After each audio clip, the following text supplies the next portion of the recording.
Now, one of the biggest questions about Exert surrounds the term focus. And what I'd like to do is I'd like to start way back at the beginning and let's break focus down into what it really is and what it means and how to use it appropriately from the empirical scale, and then we'll go down to the acute scale on a per ride basis. If you take a look at the Exert over here and click on the account settings on the upper right hand corner, then click on athlete type, you're going to get a question that says, what kind of athlete are you? Well, this is a direct power duration curve. You can see that it's got a convex curve, and then it flatlines a little bit, and then it gets concave. And if you think about it, here's how focus really works.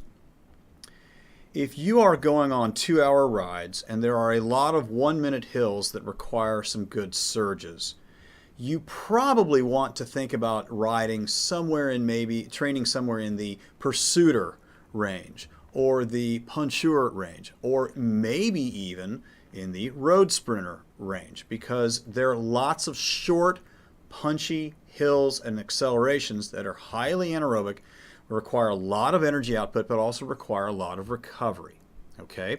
Now, conversely, if you live in an area where you've got 5, 6, 8-minute climbs, then you might want to think about being a GC specialist or a rolleur or a breakaway specialist, somewhere along these lines. Okay.